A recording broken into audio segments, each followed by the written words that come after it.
আসসালামু আলাইকুম এভরিওয়ান, সবাইকে শুভ সকাল। আর একটা নতুন দিনের ব্লগ নিয়ে আসলাম আবার আপনাদের মাঝে। তো এই যে প্রতিদিন সকালের নাস্তা হিসেবে রুটি খাই, রুটি ভাজি, ডিম ভাজি, চা। তো চা ছাড়া তো চলে না। তো নাস্তা শেষ করে হাজব্যান্ড আজকে সকালে মাছ নিয়ে আসছিল, সেই মাছ করতে বসে গিয়েছিলাম। এখানে কই মাছ আছে, মাগুর মাছ আছে, বেলে মাছ আছে। তো সব মাছ কাটা কমপ্লিট করলাম। মাছ কাটা কমপ্লিট করে এখন এগুলোকে ধুয়ে গুছিয়ে রাখবো। তো না, আমি অবশ্য অলরেডি ধুয়ে ফেলেছি, ধুয়ে আপনাদের সাথে শেয়ার করছি যে এই যে মাছগুলো, এই যে সব কমপ্লিট করে ধুয়ে রেখে তারপর আমি একটু আমার মেয়ের সাথে বের হয়ে গিয়েছিলাম। আমি মেয়ে একটু শপিংয়ে যাবে, তো ওর সাথে একটু বের হয়ে গিয়েছি। আর আবহাওয়াটাও তেমন ভালো ছিল না, যে আসলে আস্তে আস্তে ভিডিও করতেছি কিন্তু আপলোড দেওয়া হচ্ছে না।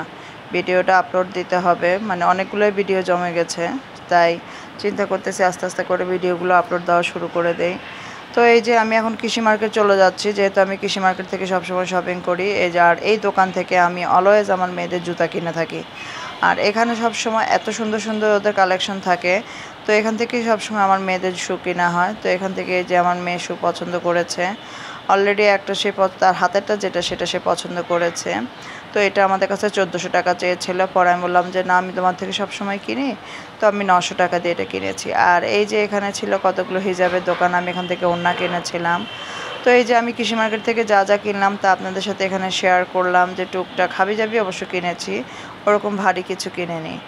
তো এই যে চিরুনি, ব্যান্ড, ফেস ওয়াশ, তারপরে হচ্ছে পানির পট, তারপরে আমি কিছু স্টিলের জিনিস কিনেছি, লিপ লাইনার কিনেছি, ফেস পাউডার।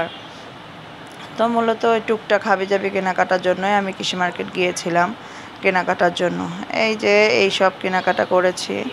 ও ছোটো মেয়ের জন্য ফিটারের নিপিলও কিনেছি। তো দুপুর হয়ে গেছে, এদিকে এসে জমে খুব চিল্লাচিল্লি করছে তাকে ভাত খাইয়ে দেওয়ার জন্য। মাগুর মাছ দিয়ে সে ভাত রেডি করেছে তার জন্য।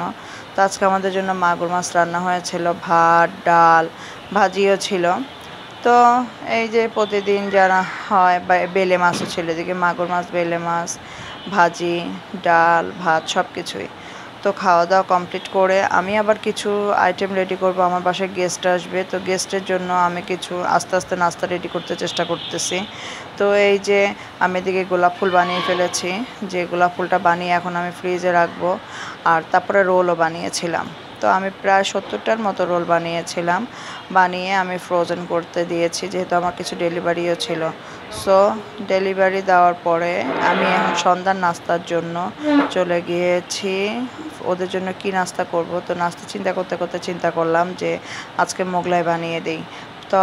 পরে আমি মোগলাইটা এক পাশে আমি তেল দিয়ে দিয়েছি, আর এই যে মোগলাইটা বানিয়ে আমি ভাজ দিয়েছি। মোগলাই রেসিপিটা অবশ্য আমার চ্যানেলে আরও আছে। তো এই যে আমি আস্তে আস্তে মোগলাইটার করছি, দেওয়ার পরে আস্তে আস্তে তেল দিয়ে, উপরে তেলটা দেওয়ার পরে একটু আস্তে উপর দিয়ে তেলটা ছিটিয়ে দিচ্ছি খুন্তি দিয়ে।